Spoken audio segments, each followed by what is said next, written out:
All right, let's move on then. Let's take our Bibles. Let's all go to the book of Job. As I mentioned last week, we looked last week at what happens when, quote unquote, all goes wrong. And we had the story of Naomi, who there was famine in the land, so they had to move. They went to Moab. There her husband died. And then 10 years later, both of her sons died, leaving their wives, who were not Israelites. They were Moabites, but she took the position that God has taken everything away from me, has not blessed me at all, taken everything good in my life.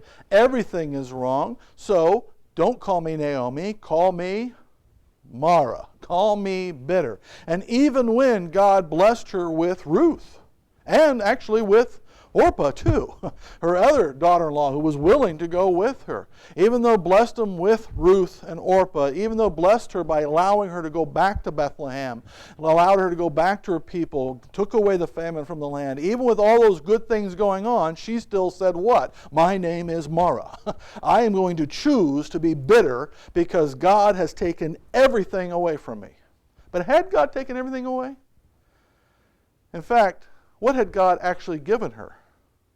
Ruth. A great blessing. And not just a blessing of somebody who was willing to worship her God, the one true God. Even though she was a Moabitess, she worshiped the one true God, would come alongside her and take care of her and feed her and work for her. But even the blessing beyond that of this is Ruth, who then married Boaz, who then was the grandfather of David.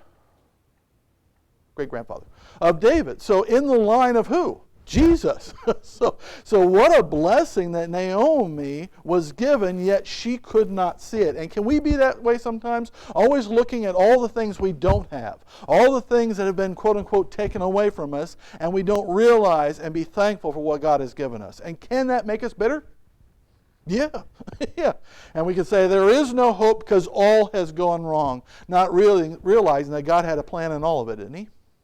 And we're going to see the same thing today in the man by the name of Job, because while in Naomi's life it was over a many-year period that all these things, quote-unquote, went wrong, we have Job, who it only took a short time for this, and this is what I would call a calamity, a catastrophe. This is a disaster, isn't it? Where everything, quote-unquote, you could look at it this way, everything was taken away in a moment. And let's take a look at it. And we'll get a first idea of what kind of man Job is. We'll go start in chapter 1, verse 1. Let's just get the warm up. You know the story. But let's go ahead and read it together.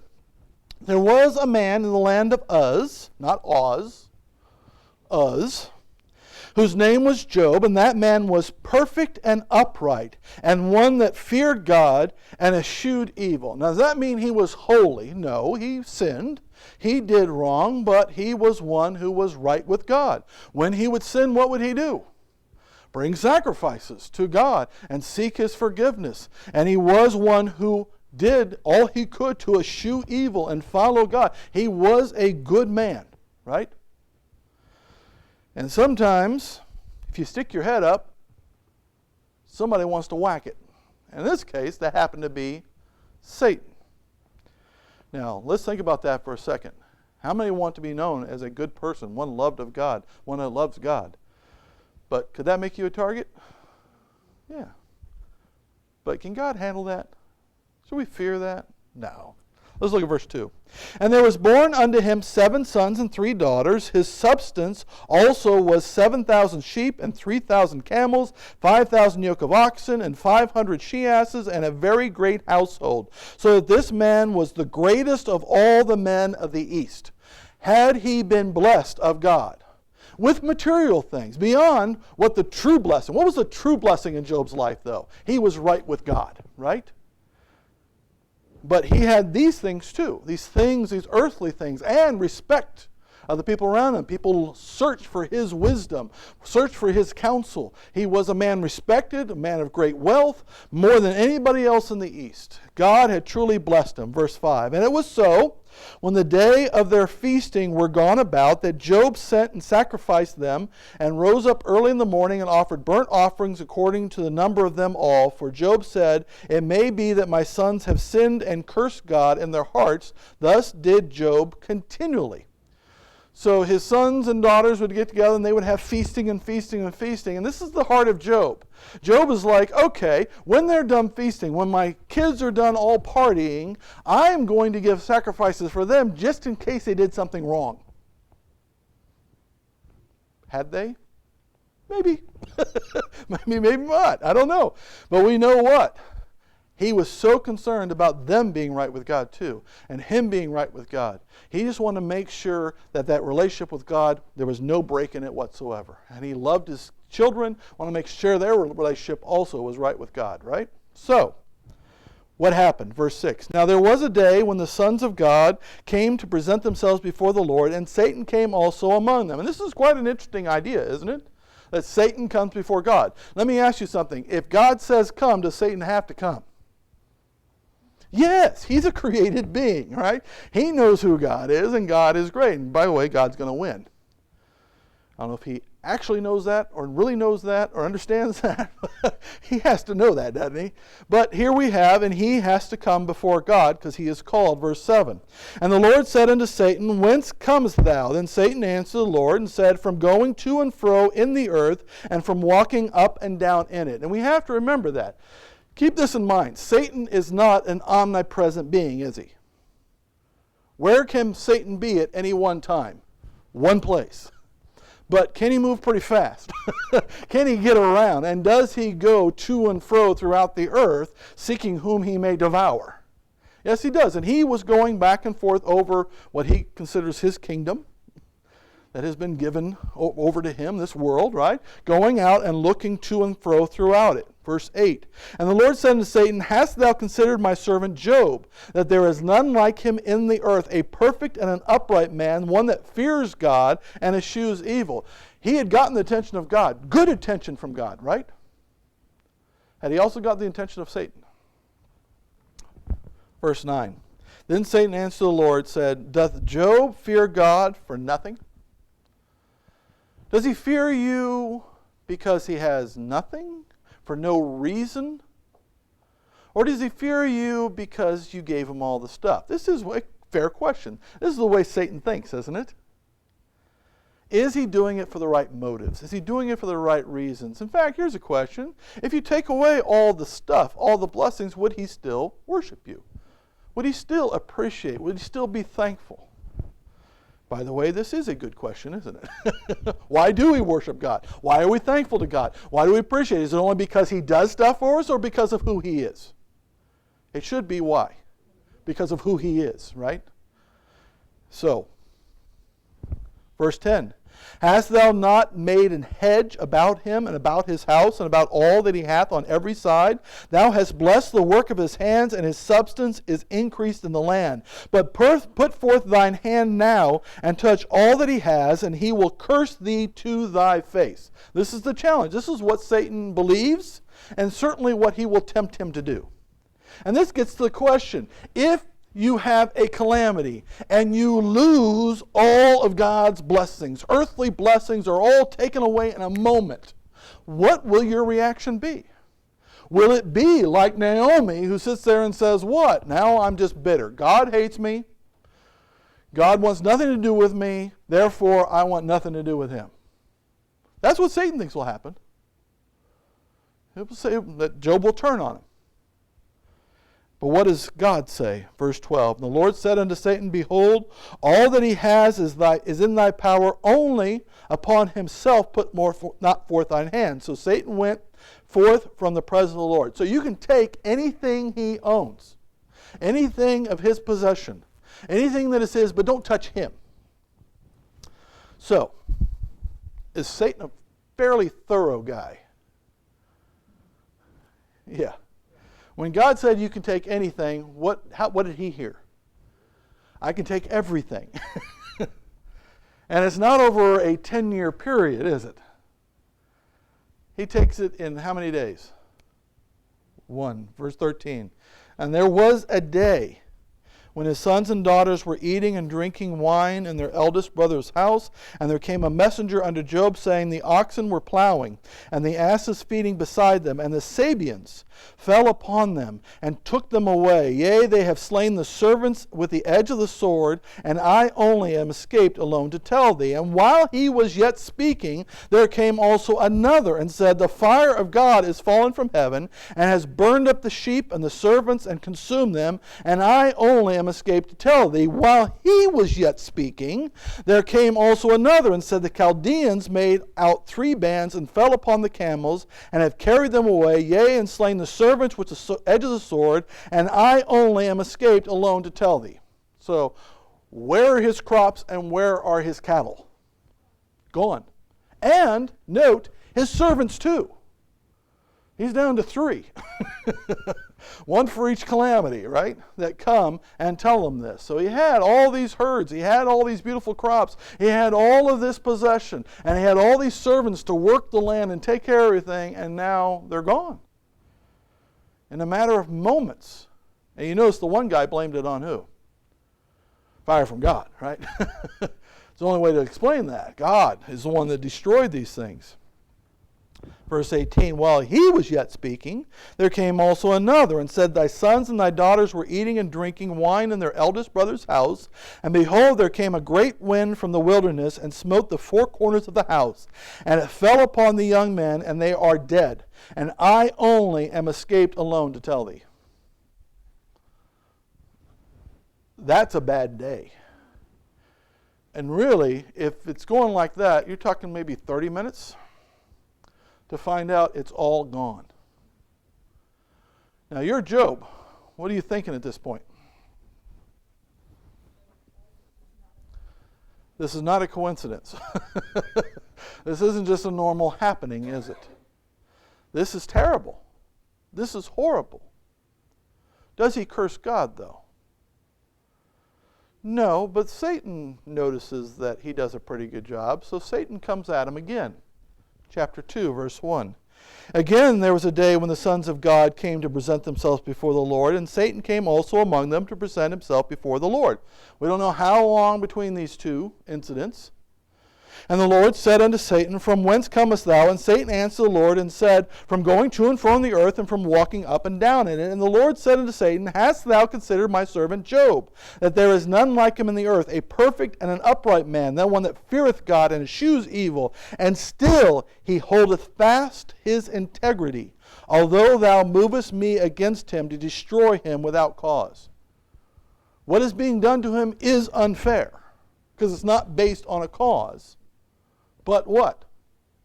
Has he cursed God? No, he's remained in his integrity, right? So Satan wants to go a step further. Verse 4. And Satan answered the Lord and said, skin for skin. Yea, all that a man has will he give for his life. You took away possessions, children, those are the but you harm him, which you wouldn't let me do the first time. You let me harm him, then he'll curse you. Verse 6, and the Lord said to Satan, behold, he is in thine hand, but save his life. Don't kill him. But I don't know if anybody here has ever had boils, but what I've read about them, you pretty much want to. They're very, very painful to go through. So went Satan forth from the presence of the Lord, and smote Job with sore boils from the sole of his foot unto his crown of his head. All over him he had boils, painful boils. And basically Job took a potsherd to scrape himself withal, and he sat down among the ashes. Ashes of what? I don't know. Ashes of his life, ashes that he put out, ashes of the house, I don't know. But that's where he's at, right? Now here's the question. What do you do? How do you respond to that? Is there still hope? If you're Job, you're looking at the tatters of your life. Plus, you know who's talking. Everybody's talking about Job. Whereas everybody was like, oh, look at Job. He's so blessed of God. He's such a great man of God. He's one we should seek counsel from. Now he's sitting in the ashes of his estate. His children are dead. And he's sitting there in pain. And is anybody going to come seek his counsel? Is anybody going to come? See, this is what it is, right? What has been taken away from him? All these trappings of life are now gone, aren't they? How do we respond? Now, we're going to look at, first of all, these options. And then we're going to look at these options, okay? And we're going to see what you think. Which ones do you think are good, okay? And we're going to start in chapter 2, verse 9. And first, we'll start with his wife. Satan is really brilliant. Did not take his wife. Chapter 2, verse 9. Then said Job's wife unto him, dost thou still retain thine integrity? Are you still going to trust the Lord? Are you still going to claim that you and God are in good terms? Are you going to still say this is all fair? Curse God and die. That's one option, isn't it? Curse God. God, it is your fault. This is completely unfair. You are an unjust God. You are doing what is wrong, and you need to stop it. And you talk to God like that, probably the next thing is going to happen, which is what?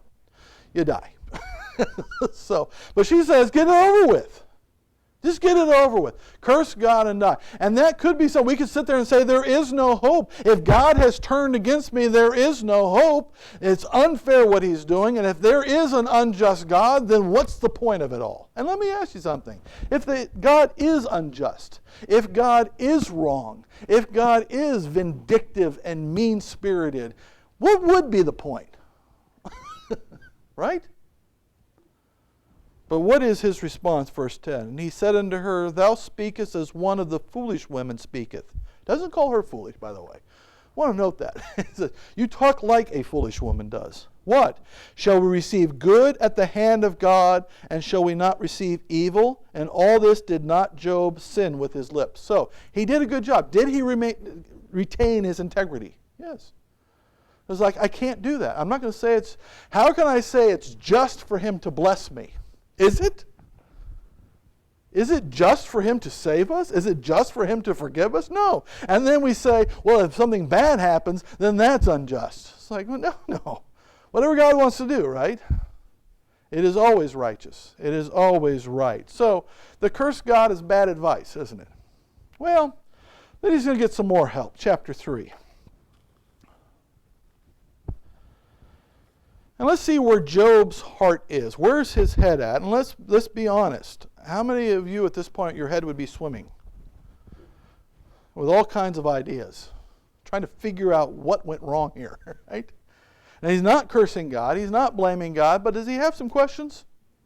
And this could be another tactic we take. This is another strategy in our mind. Chapter 3, verse 1. After this, so his friends come over, by the way. His friends, 3 friends come over to talk to him and give him a pep talk, quote unquote. Mostly they sit there for the first few verses just crying with him. So that's nice. Sometimes you just need people to cry with, right? And then Job opens his mouth. And Job opened his mouth and cursed his day. And Job spake and said, let the day perish wherein I was born, and the night in which it was said, there is a man-child conceived. Let that day be darkness. Let not God regard it from above, neither let the light shine upon it. Let darkness and the shadow of death stain it. Let a cloud dwell upon it. Let the blackness of the day terrify. I love his wording here. Can you see he's a little depressed? Yes. And that's basically, he's in something called despair. Let the day that I was born be taken off the calendar. Let it never see the light of day. Let it never be known, or let it be cursed the day that I was born. In fact, jump down to verse 23. Why is light given to a man whose way is hid, and whom God hath hedged in? For my sighing cometh before I eat, and my roarings are poured out like the waters. For the thing which I greatly feared is come upon me, and that which I was afraid of is come unto me. I was not in safety, neither had I rest, neither was I quiet, yet trouble came. It's not my fault, yet trouble came. He's in complete what? Despair. And is that a good place to go? To despair? No. To hate even the day you were born, to curse even the fact you were born. And that's basically what he's saying. I wish that I'd never even been born than to have to go through all of this. But can we get there sometimes? Yes. This is a very natural reaction, but is that where do we need to be like Naomi and just say from then on, my name is despair? No, don't stay there, folks. If you get there, don't stay there, okay? We're going to see if Job can get his way out of this, but don't stay there. Don't stay in despair. In fact, look at chapter 4, verse 3. Eliphaz decides to jump in, his friend, one of his friends. And he has an idea. Chapter 4, verse 3. Don't be despair. Don't despair. Chapter 4, verse 3. Behold, thou hast instructed many, and thou hast strengthened the weak hands. Thy words have upholden him that was falling, and thou hast strengthened the feeble knees. You have been great. You've given such great advice and encouragement to people who are in such tough times as you. Don't despair. But now it is come upon thee, and thou faintest. It toucheth thee, and thou art troubled. Is not this thy fear, thy confidence, thy hope, and the uprightness of thy ways? Remember, I pray thee, who ever perished being innocent? Or where were the righteous cut off? So he says, don't be in despair. It's your fault. I like that, don't you? Don't be in despair. God's doing this for a reason because you did something wrong. Now, doesn't that make you feel better? I'm sure it was intended because then you just say, forgive me, and then it'll be all right again. But is that what happened, by the way? Is he being punished? And when bad things happen to us, does it mean God is punishing us? No. Sometimes, yes. He will let you know that you need to get something corrected. But bad things are going to happen anyways, aren't they? And it doesn't have to be because you've done something wrong. And that's basically Eliphaz. He's like, hey, it's your fault. So get out of that despair. Just confess whatever you did wrong. And of course, what was Job's response? I didn't do anything wrong. I didn't. He's not saying he never sinned. We all sin, but he's right with God. There is nothing wrong here. And that just leads to more problems, doesn't it? In fact, let's jump to chapter 6, verse 1. Because he can't get his mind around it. I wish I'd never been born. Okay. But it's your fault. But it's not my fault. I didn't do anything wrong. So he comes to this, chapter 6, verse 1. But Job answered and said, oh, that my grief were thoroughly weighed and my calamity laid in the balances together. For now it would be heavier than the sand of the sea. Therefore my words are swallowed up. For the arrows of the Almighty are within me. The poison wherewith drinketh up my spirit. The terrors of God do set themselves in array against me. Doth the wild ass bray when he hath grass, or loweth the ox over his fodder? Can that which is unsavory be eaten without salt? Or is there any taste in the white of an egg? There isn't, by the way. The things that my soul refused to touch are as my sorrowful meat. Oh, that I might have my request, and that God would grant me the thing that I long for, even that it would please God to destroy me. That's not good. In other words, he's saying there's no hope. Just kill me. We see anybody else in the Bible get to there? How about Elijah? Remember? It's like, I can't do this anymore. Just kill me. But is that where God wants us to be? Does he want us to be in such despair? Does he want us to feel so guilty? Does he want us to get to the point where we feel like there's no hope and God should just destroy us? He's destroying us. Just get it over with. He's not going to curse God and die. But he does say, God, let's get it over with. That's not a good place to be, is it? Is this any of these good places to remain for any period of time? No. In fact, look at chapter 19, verse 6. His friends just keep going. And mostly their message is, you did something wrong. Come on. God's not unrighteous. Come on, you did something wrong. Come on. And he keeps saying, no. But look at chapter 19, verse 6. Know that God has overthrown me and has compassed me with his net. Behold, I cry out of wrong, but I am not heard. I cry aloud, but there is no justice. He hath fenced up my way that I cannot pass, and he hath set darkness in my paths. He has stripped me of my glory and taken the crown from my head. He has destroyed me on every side. I am gone, and mine hope hath he removed like a tree. Again, this is the despair, isn't it? There's no hope here. God is against me. He doesn't say it's unfair, doesn't say it's wrong, but he does feel this way, that God is against me. And can't we feel that way sometimes? Verse 11, he hath also kindled his wrath against me, and he counteth me unto him as one of his enemies. In other words, God has abandoned me.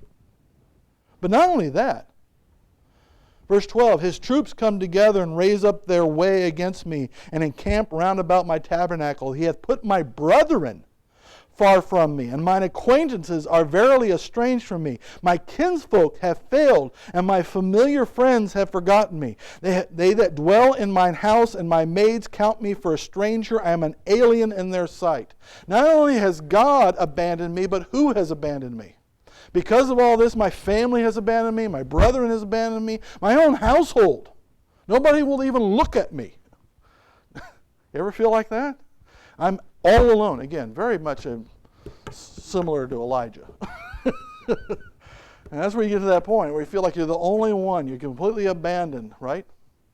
And that's what he feels like. I am completely abandoned here.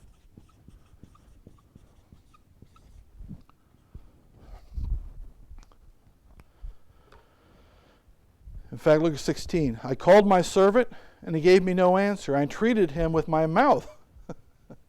He's asking for help in his own house, and nobody even comes. My breath is strange to my wife, though I entreated for the children's sake of mine own body. Even my wife has abandoned me. Yea, young children despised me.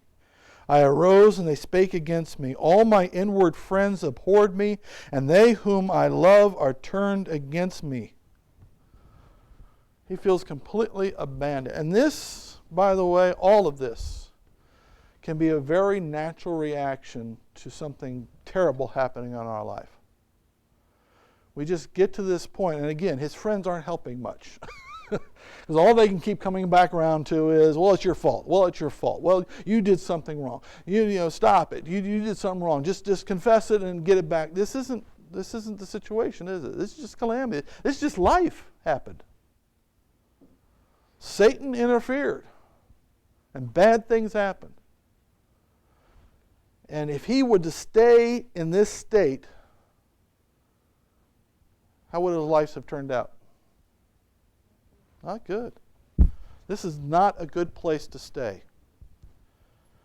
Is this where we have to stay? What I love is after he says, I am completely abandoned. Everybody has turned against me. God himself is against me and counts me as my enemy. I want you to notice what he says in chapter 19, verse 23. Right after that, a realization strikes him, which we should remember too. Oh, that my words were now written. Oh, that they were printed in a book. That'd be nice, wouldn't it, if somebody had written all this down? That's what happened with rich people back then. Somebody was always writing it down, right? Verse 24. They that were graven with an iron pen and lead in the rock forever. For I know that my Redeemer lives, and that he shall stand at the latter day upon the earth. And though after my skin worms destroy this body, yet in my flesh shall I see God, whom I shall see for myself, and mine eyes shall behold, and not another, though my reins be consumed within me. So is there hope? Hope in the Redeemer. Who's he talking about there? Jesus Christ. The Christ is coming. How long had it been promised? Well, the plan had been in place before we were even created. The plan was put in place, promised at the fall, that one would come to redeem. And even if he does lose his life, even if he does lose everything, is there still hope? Yes. And that becomes his anchor, doesn't it? Should that be our anchor too? And we've got it better, don't we? Because we don't look forward and say, our Redeemer someday will come and pay for my sins, will someday come and walk on this earth. We can say we know that our Redeemer has come, has walked on this earth, has proven himself to be God, died on the cross for our sins, rose the third day, and now I look forward to the day when I shall see him not on earth, but first where? In the clouds, and meet him face to face. God is a righteous, good God, isn't he? And does he have a plan here? And do we have hope? Did Job find hope? Yes. So we need to get back to what reality is. He's in despair. He feels like everything's against him. He's completely, there is no hope, just kill me. But then he remembers something. I know that my Redeemer lives, even now. And someday he will be here. And God will set things right someday, won't he?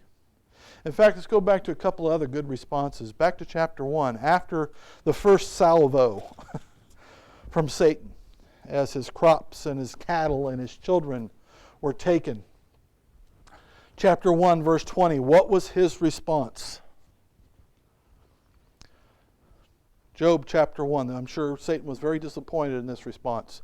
How many like to disappoint Satan as much as possible? That's a good thing to do. So after he got all that news, then Job arose and rent his mantle and shaved his head and fell down upon the ground and whined. No.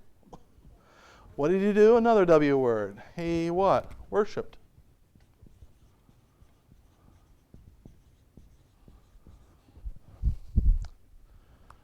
Get your focus off yourself. Get your focus off your stuff. Get your focus off your situation. And when you worship, who do you focus on? God. And then verse 21. He said, naked came I out of my mother's womb, and naked shall I return thither. The Lord gave, and the Lord hath taken away. Blessed be the name of the Lord. Put your focus on him. Who is the one that blesses? God. Who is the one that may take it away or allow to be taken away? What's the difference? Is he still God? Is he still faithful? Is he still powerful? Is he still our good Father? Is he still our good shepherd? Is he still there for us? Yes. And again, he knows also what? His Redeemer lives. And this will all be set right someday. It's going to be all right. In fact, let's go to chapter 33.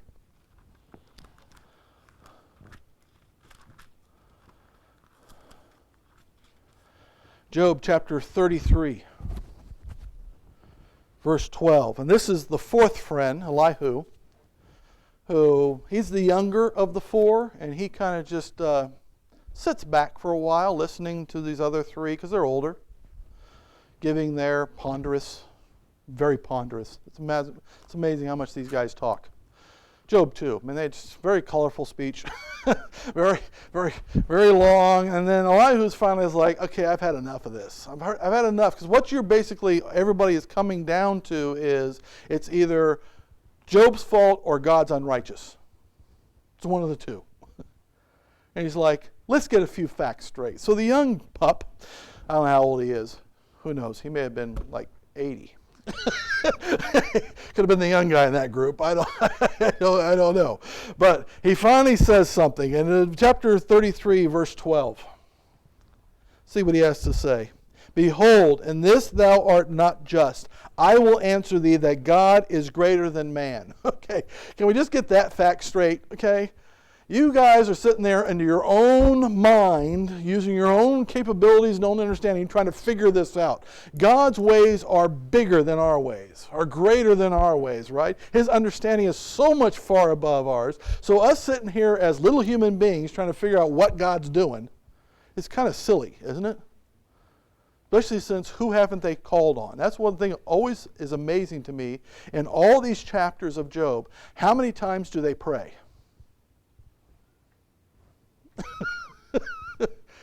He says he went and worshipped, and I'm sure he prayed then, but after that, what do you got? Them sitting there basically trying to figure it out on their own. And Elihu's like, wait guys, first of all, God is bigger than us. He's greater than us. He's holier than us. He is more just than us.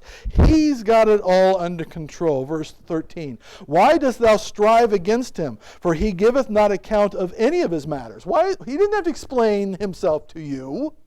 Why are you challenging him? This is just something that happened, but God's still in control, so what does it matter? For God speaks once, yea, twice, yet man perceiveth it not. In a dream, in a vision of the night, when the deep sleep falleth upon men, and slumberings upon the bed, then he openeth the ears of men, and sealeth their instruction, that he may withdraw man from his purpose, and hide pride from man. God is in control, and he does speak to us. He does tell us things. But how much is he telling us? Because if he told us everything, we would think we're pretty smart. Because let's face it, God gives us this much information and we think we are the smartest beings that ever lived. It's amazing, isn't it? And yet he says, no, that's not the case. God is greater. Let's get that down first. Okay? What else? Chapter 34, verse 10. Chapter 34, verse 10. Therefore hearken unto me, you men of understanding. I think he's a little facetious there, but that's okay. Far be it from God that he should do wickedness, and from the Almighty that he should commit iniquity. For the work of a man shall be rendered unto him, and cause every man to find according to his ways. Yea, surely God will not do wickedly, neither will the Almighty pervert judgment. So let's get that. God is great, understands everything, knows what he's doing, more powerful and holier than us, and second of all, he cannot do wrong. So if this is happening, just trust who? Just trust God. Don't try to figure it out. Just know that he is in control. And by the way, he's got a plan. So just worship him. Get your eyes off yourself and everything and trying to figure it out. Just say, I will worship the one true God, right? And I will put it all in his hands and I will trust him. In fact, that's where we end up in chapter 42. And Job's final statement here. God has now spoken directly to Job. I love, it's basically opening statement from God is, so who are you? Who do you think you are? And that's a good question for all of us, isn't it? When we get all a little full of ourselves and a little high-minded, thinking that God maybe isn't doing it right. Who are we to question what God is doing? Were we there when he created everything? Are we there controlling anything? And we can't even control how old we're going to be. We can't control how many gray hairs we have, even with a bottle. We can't do anything. Can we? God is in complete control. But look where Job ends up in chapter 42, verse 1. Then Job answered the Lord and said, I know that thou canst do everything, and that no thought can be withholden from thee. Who is he that hideth counsel without knowledge? Therefore have I uttered that I understood not, things too wonderful for me which I knew not. And he comes to the conclusion that everything that I was feeling, everything that I was being told, all the advice I was getting from man's thoughts, curse God and die, it's despair, there is no hope, just destroy me, I'm abandoned. All of that was coming from in here. And it ain't right. I was thinking things without understanding. I was trusting in things that were coming from my mind. And I have to listen to who? Listen to God. And trust his word.